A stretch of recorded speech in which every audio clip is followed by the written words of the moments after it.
Está no ar o PetraCast, o podcast do diálogo jurídico inteligente.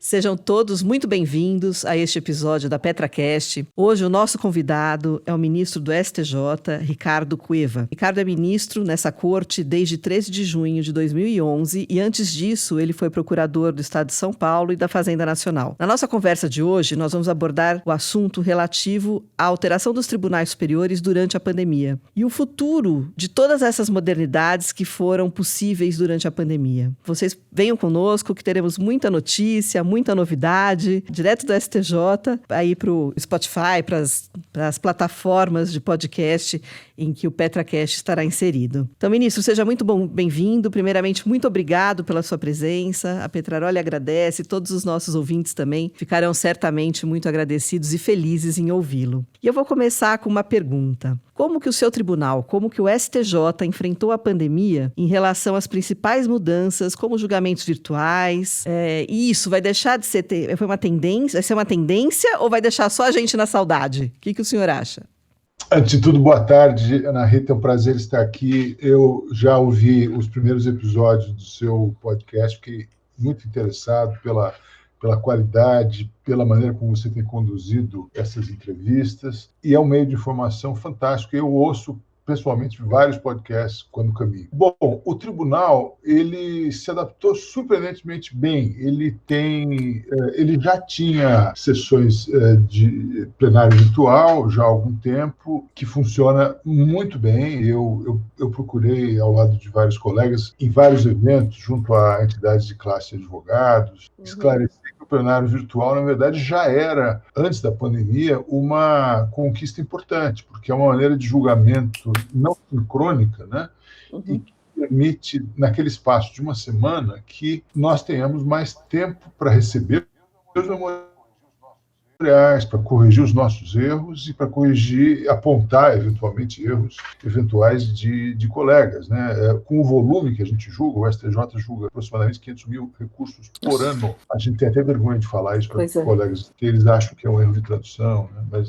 Mas aumenta a qualidade da deliberação, naqueles casos que antes eram julgados por lista, né, em bloco. Sim. Nós não tínhamos tempo para apreciar. Então, essa já era uma conquista importante. Eu acho que a ficha está caindo para os advogados agora de que isso funciona e funciona bem. Agora, o plenário telepresencial, né, as sessões telepresenciais por videoconferência, também tem funcionado muito bem, de maneira surpreendente. Acho que ninguém imaginava que nós já tivéssemos os recursos tecnológicos para dar esse salto, né? E conseguimos, de maneira realmente muito rápida, nos adaptar a isso. No STJ, a gente tem usado a plataforma Zoom, que é muito fácil, e eu pessoalmente tenho feito audiências com advogados de maneira muito produtiva, né? Eu peço que enviem o memorial antes, abro o memorial numa tela, na outra tela eu recebo já tendo lido o memorial, então é um encontro bem objetivo, bem focado. As sessões têm transcorrido muito bem, com sustentações orais regulares, com debates também muito bons e produtivos. Então, algumas dessas mudanças eu imagino que vieram para ficar, né? Elas serão incorporadas ao repertório de técnicas, instrumentos, tecnologias que o judiciário tem, em benefício não só da justiça, mas também dos advogados. Hoje, por exemplo, a gente recebe em audiência advogados do Brasil todo, né? Seja onde estiverem, no escritório, em casa, sem ter que se deslocar e com custos muito menores.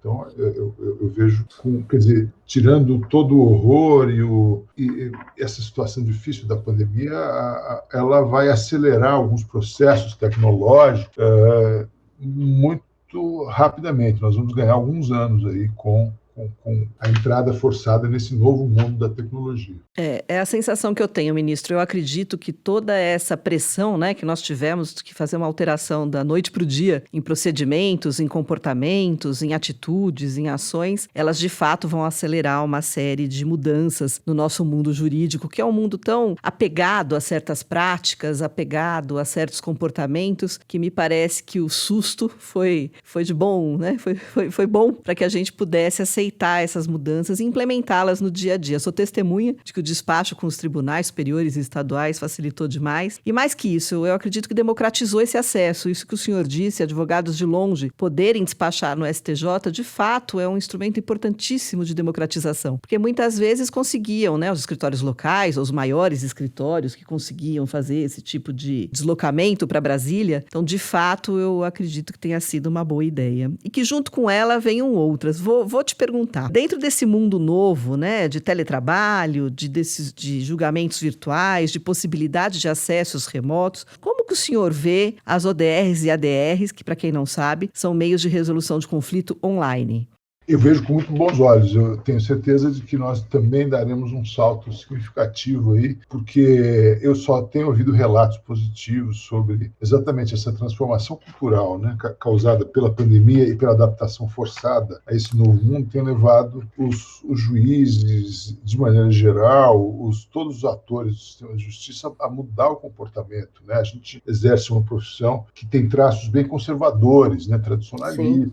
A manutenção de ritos que já não se justificam talvez mais e que tem uma tradição muito antiga. Com a mudança tecnológica e de padrão de trabalho, a gente foi forçado a usar técnicas que eram impensáveis antes, e isso tem gerado resultados surpreendentes. Por exemplo, no estado de Michigan, eu ouço relatos que eles implantaram, um pouco antes da pandemia, um sistema de ODR, né, de resolução de disputas online, que permite que os 18 centros lá de mediação que eles têm no estado se interliguem entre si, que possam alternar, então, a mediação presencial por videoconferência ou a mediação presencial mesmo, dependendo do caso, da cidade, e também podem usar algoritmos num primeiro momento em que os disputantes se apresentam e levam o seu conflito a essa plataforma. Esse serviço é gratuito, ele tem funcionado muito bem, né? Todos os relatos, e há vários outros relatos de estados americanos.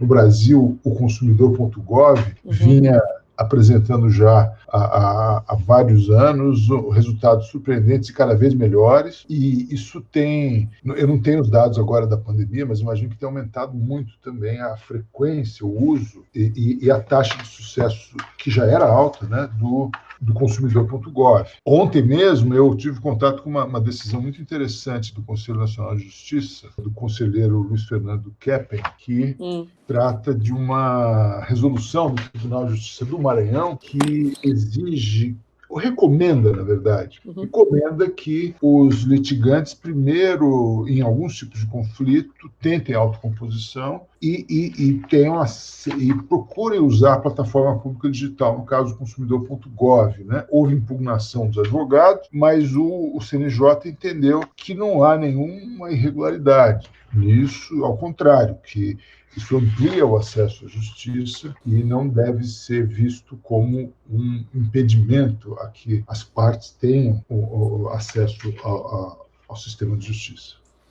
Me parece muito oportuno. Eu trabalho bastante com contrato de adesão e nós tivemos no passado uma série de dificuldades, né, junto aos tribunais, quando nós insistíamos em uma negociação prévia, uma perícia prévia, ou que passasse por um procedimento administrativo dentro dos próprios fornecedores, né, para que quando esse processo chegasse no tribunal, de fato já existisse um conflito instaurado. E muitas vezes o que a gente vê é que o processo chega no tribunal sem a instalação do conflito. A parte faz o pedido porque ele demora algum tempo, o autor já demanda judicialmente, muitas vezes sem sequer ter iniciado esse procedimento administrativo. Então, me parece que com essas plataformas e essas audiências todas, né, que nós tivemos nos últimos tempos em plataformas virtuais, talvez vá trazer para esse consumidor um pouco mais de segurança nessas medidas. Eu acredito que o consumidor ele vai perceber de uma maneira ou outra, é mais simples, é mais seguro, é mais rápido, e essas três características, de fato, no meu ponto de vista, elas se aproximam mais da justiça, né? Porque justiça que demora, ela me parece que chega sempre tardia e chega sempre na hora errada. Já então, dizia eu também... né? Justiça que tarda. Mas Sim. é de fato, e além disso também o uso das videoconferências para fazer audiências de modo geral tem sido percebido como um ganho de eficiência e também de transparência, por incrível que pareça. Esses meios novos, eles acabam por aproximar as pessoas, eles acabam, de certa maneira, em muitos casos, apagando alguns preconceitos de gênero. Eles permitem que as pessoas falem, às vezes, com mais franqueza, né? Porque elas estão dentro do seu ambiente de trabalho ou dentro do seu ambiente doméstico mesmo, e podem, então, falar perante o magistrado, né, nos seus depoimentos, de maneira muito mais objetiva. Há vários relatos, até de depoimentos de crianças e adolescentes, ou mesmo de adultos, claro, que se colocam de maneira muito mais aberta. E o comparecimento aumenta também, né, porque você evita problemas de ter que se ausentar do trabalho, percorrer longas distâncias, de pagar estacionamento, transporte público. Exatamente. Porque são custos que as pessoas normalmente não incluem no processo, mas são custos que existem. Nós tivemos uma audiência em que a parte dizia, nossa, pelo WhatsApp eu compareci porque eu não tinha roupa que eu achasse que era digna de ir numa audiência. Roupa. E por aqui foi possível. Ele achou que a roupa que ele tinha era muito simples, sei lá, de alguma maneira não ia combinar, né, com a formalidade do ato. E por estar ali por WhatsApp para ele, né, foi uma maneira dele conseguir participar. Foi uma coisa que acabou até me emocionando, porque eu falei, poxa vida, a pessoa vai atrás da justiça e não consegue ir até o fim, achando que de alguma maneira a aparência dela vai influenciar influencia naquela participação dela no processo que ela mesma instaurou. Os juízes de primeiro grau relatam também aqui, né, no entorno de Brasília, várias situações impressionantes em que a pessoa com o seu celular participa de uma audiência dentro da sua própria casa, né? Então ela, de alguma maneira, revela também a intimidade ali, o que pode ser constrangedor, mas pode também ter essa dimensão libertadora e permitir um acesso mais rápido, objetivo, né? O que também levará, em algum momento, eu acho, considerar que considere uma conexão à internet como uma utilidade essencial, né? Sem dúvida. Sem dúvida. Deixa eu lhe fazer uma pergunta. O senhor acha que quando esse acórdão desse tribunal que sugeriu que somente vale aí a instauração de uma demanda após o encerramento das negociações chegar no STJ, ele vai ser mantido? Na verdade, isso aqui era um procedimento de controle administrativo a que eu me referi, mas tá. Eu ontem participei de uma live na OAB do Rio e me fizeram exatamente essa pergunta, se eu via isso como uma recomendação ou como uma norma cogente, ou seja, se era admissível ou não o juiz extinguir o processo sem julgamento de mérito pela ausência de uma tentativa de autocomposição, e parece que já tem havido alguns casos assim, né? Eu, obviamente, não vou poder fazer uma manifestação vinculante, eu nunca cheguei a refletir sobre isso, mas eu tenho a impressão que tem um caráter de recomendação, uma norma indutora, né, que procura fazer com que a nossa cultura de litígio se converta gradualmente numa cultura de autocomposição. A norma em questão aqui é aquela da Lei 14.010, né? Criou esse regime jurídico especial e temporário das relações de direito privado e recomenda que as partes, antes de judicializar qualquer demanda, agora nesse contexto tão sério, né, da pandemia econômica, elas tentem se compor, tentem negociar. Isso tem um caráter assim, quase de um imperativo categórico kantiano, né? Uma coisa que decorreria da boa-fé, um dever de cada um se portar perante o outro, perante a outra parte, como se ela esperasse que fosse tratada também, ou seja, com lealdade, e que apresentasse seus problemas, sobretudo nesse momento tão desesperador, de maneira franca, aberta, para que cheguem a um consenso sobre o que é possível fazer, né? Essa lei também afastou a aplicação da teoria da imprevisão para algumas das circunstâncias que no passado foram consideradas passíveis de revisão, né? Sim. É interessante. Eu acho que há uma tendência a mudar, a que o nosso ordenamento induza as partes a negociar, a se autocompor, a recorrer à mediação e não à judicialização, não à heterocomposição. Isso se vê não só pela lei da mediação, pelo Código de Processo Civil, mas por essa tendência à desjudicialização que a gente vê, ou mesmo a criar um mínimo de, como você dizia, de necessidade de que as partes, ao menos, tentem resolver a questão antes de levar ao judiciário, né? Ou seja, exigir que haja uma pretensão resistida. Exatamente. Ministro, como que o senhor vê todas essas plataformas, todos esses meios digitais, como que fica esse relacionamento mais informal, entre aspas, né, diante da aprovação da LGPD? E o que vai mudar no relacionamento das empresas, dos usuários e dos terceiros em relação a essa nova legislação, no seu ponto de vista? Essa legislação é muito importante, demorou muitos anos, ela vai integrar o Brasil à economia digital e vai trazer vantagens significativas para os cidadãos brasileiros, né, os titulares de dados, que vão ter condição de exercer com mais critério um certo controle sobre a maneira como os seus dados são coletados, tratados e descartados, né? Claro que tem mudado muito, a maneira como as pessoas percebem o direito à privacidade tem mudado muito. Ela deixou de ser uma privacidade de um caráter privatista, que era voltado exclusivamente para uma manutenção de sigilos, segredos, e passa a ter um caráter mais público, né? De impedir que os cidadãos sejam prejudicados, sejam discriminados pelo uso indiscriminado de dados pessoais que são coletados à nossa revelia diariamente, né? Nós somos permanentemente alvo de coleta de dados. Isso não é diferente também no judiciário, claro.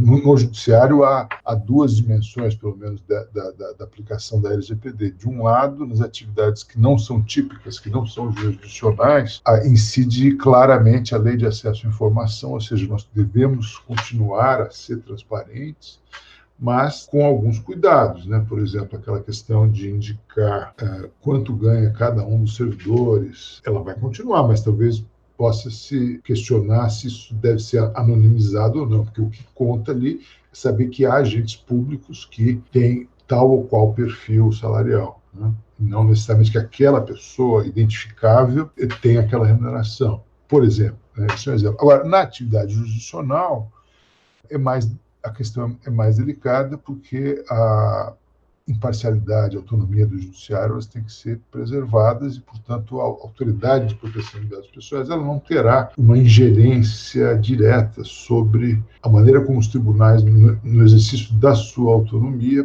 disciplinarão isso. Por isso que no CNJ já há grupo de trabalho que estuda esse tema. Como um primeiro resultado desse grupo foi editada a resolução a recomendação 73, em 20 de agosto deste ano, que procura já fazer com que os tribunais se adaptem à LGPD, que aliás, entrou em vigor hoje, de 18 de setembro de 2020. Finalmente. Às vésperas da primavera, vem aí uma lei nova que eu acredito que chega tarde mesmo, porque o avanço todo que nós tivemos e o tanto de dados que já foram coletados e comercializados todo esse tempo, eu acredito que se já houvesse essa legislação lá atrás, o impacto seria menor. E veja uma nova dificuldade futura, que é o que lá no começo a gente tinha para mensurar danos morais. Nas demandas que vamos ter aí a respeito das violações ao que dita a Lei de Proteção de Dados, como tínhamos lá atrás, como mensurar esse dano moral? Como calcular esse dano moral? Porque me parece muito um dano, né, que está lá com a imagem, que é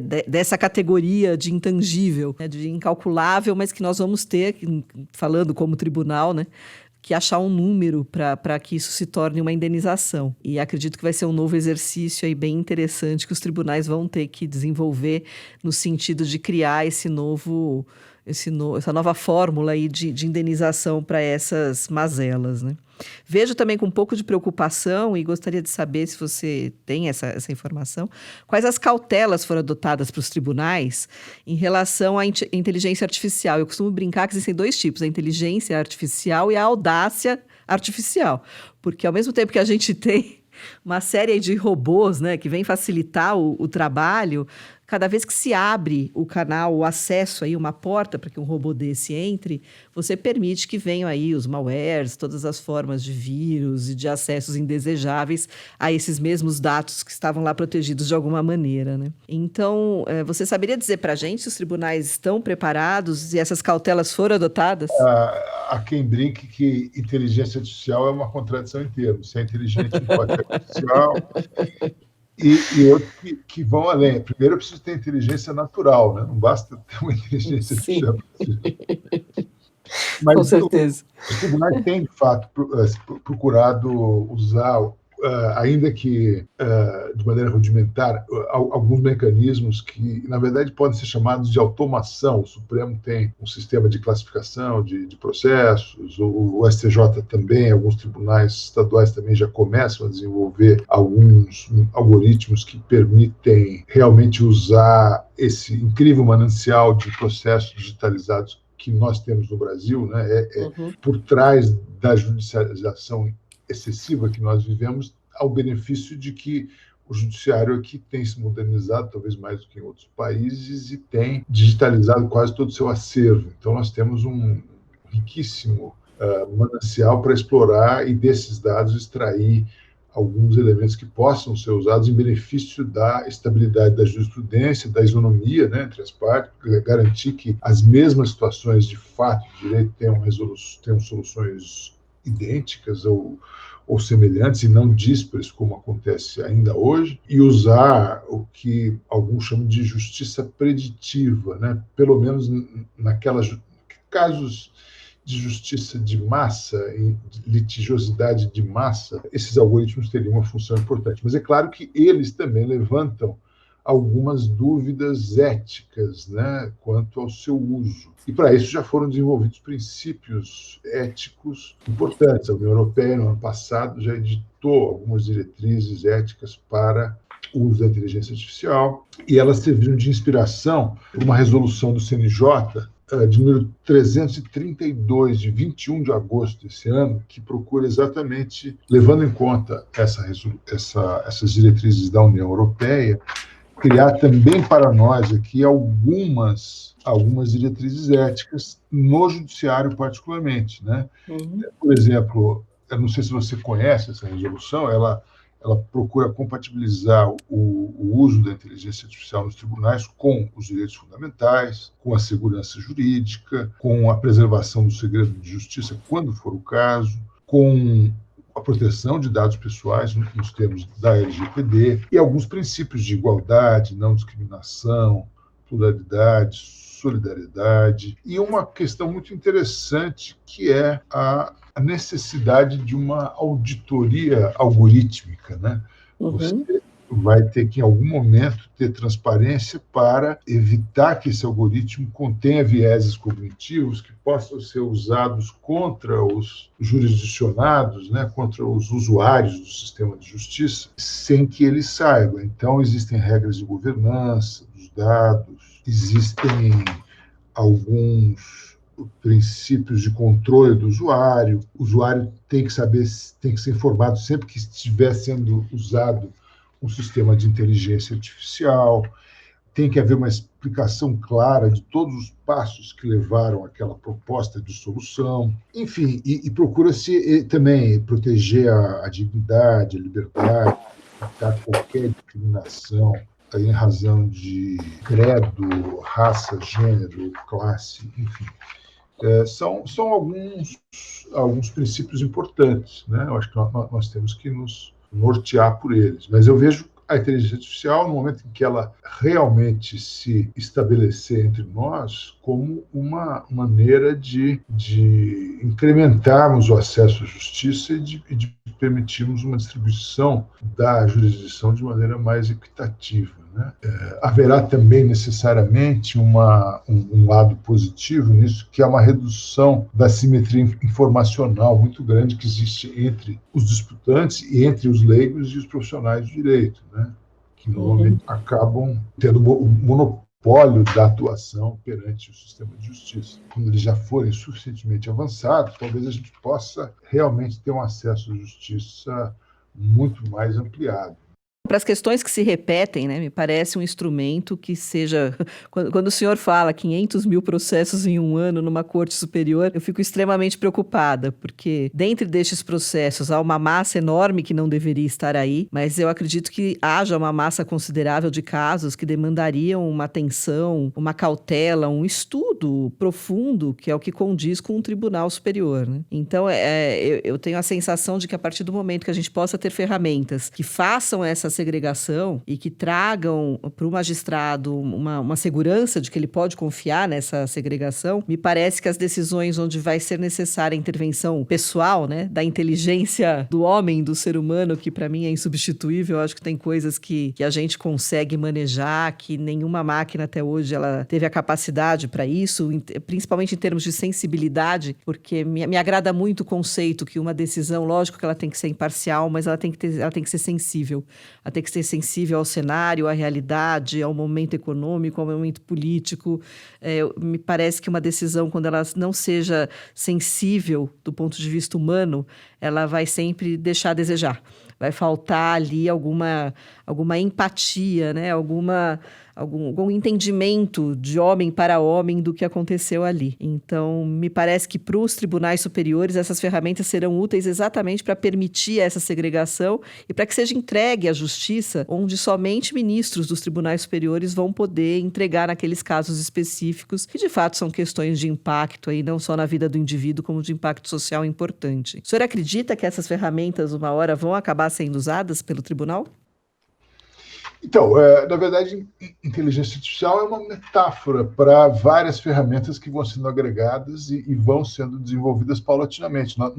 Existe já uma associação de Law Techs e Legal Techs que tem desenvolvido essas técnicas e elas se prestam a várias finalidades. Cada uma delas, esse conjunto é que costuma se chamar com alguma liberalidade, alguma licença poética, inteligência artificial. Os sistemas que a gente já usa, eles são úteis para a classificação, uma triagem mais rápida dos processos. Na área de gestão de processos no STJ, existe o sistema Atos, que permite identificar a formação de alguns aglomerados de temas que mereceriam eventualmente ser julgados como repetitivos, mereceriam um tratamento de precedente qualificado para uniformizar a jurisprudência e acabar com algumas desigualdades, né, no tratamento, na prestação jurisdicional em alguns temas. E isso tem sido muito útil, já se revela útil, mas ainda nós estamos muito atrasados em relação ao que se pensa que é possível que no futuro venha a acontecer um juiz robô.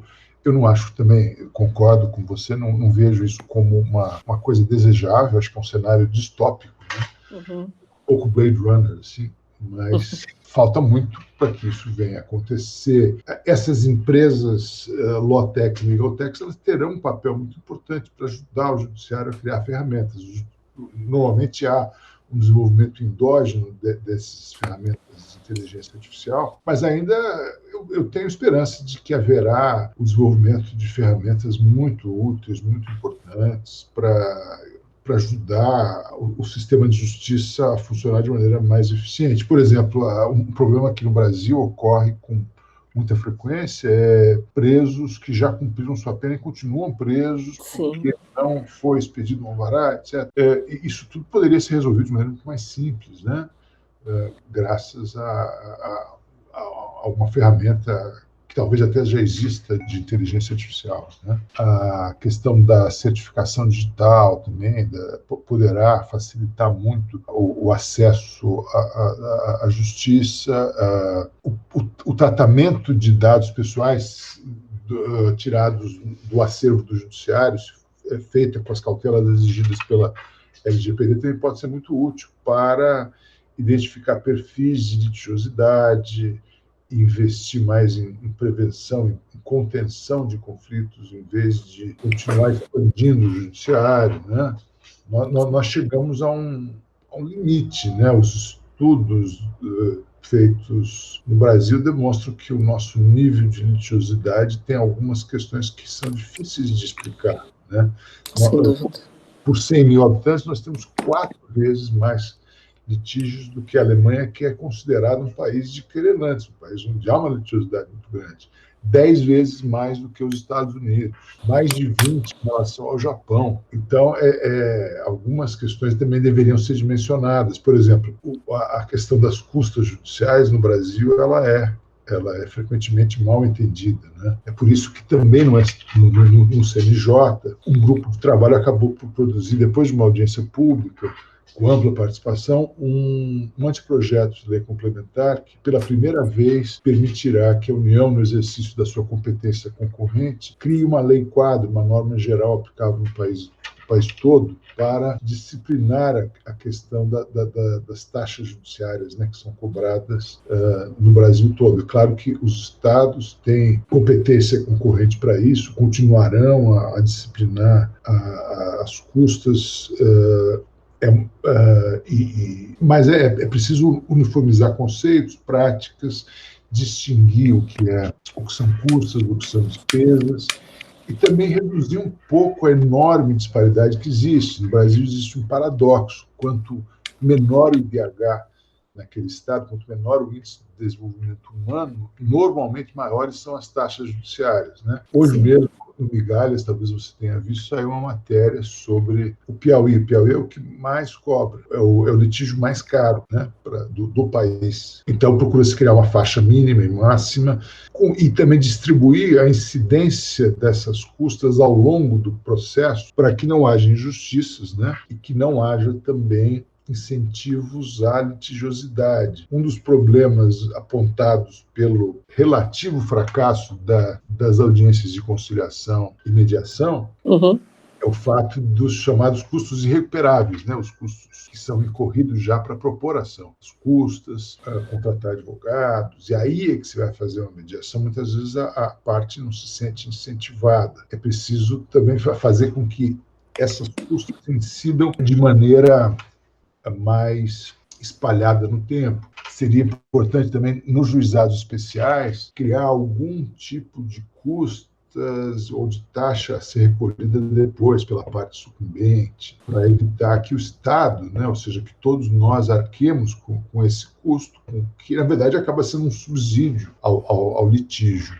O uso predatório do sistema de justiça também ocorre em razão da concessão indiscriminada da assistência judiciária gratuita, né? Claro que ela é importante, quase todos os países têm algum tipo de assistência judiciária gratuita, de isenção de custas, mas ela não deveria ser concedida indiscriminadamente, sem a menor avaliação da real necessidade da pessoa. É muito comum vermos litígios sobre bens de alto valor com benefício da assistência judiciária gratuita, ou uma questão que foi apreciada pelo STJ, um desembargador que pedia também o benefício da assistência judiciária gratuita. Não foi para isso que foi pensada essa lei, né? Recebi no tribunal um juiz alemão que comentava sobre isso, ele ficou perplexo, falou: olha, aqui, lá na Alemanha, a prática é fazer um controle da real necessidade do benefício, mas não só, até mesmo da plausibilidade da demanda, né, para evitar também que haja a propositura de demandas frívolas ou demandas que não deveriam chegar ao judiciário, né, como nós vemos tanto por aí. Com certeza. Ministro, muito obrigada por essa sua, não foi uma entrevista, foi uma aula hoje aqui no nosso podcast. Eu espero tê-lo conosco em outras oportunidades, porque temos vários assuntos aí que poderíamos discutir e acredito que só assim, através da conversa franca, aberta, direta, é que a gente vai acabar enriquecendo todo o judiciário e, com isso, a cidadania do nosso país. Muito obrigada por sua participação.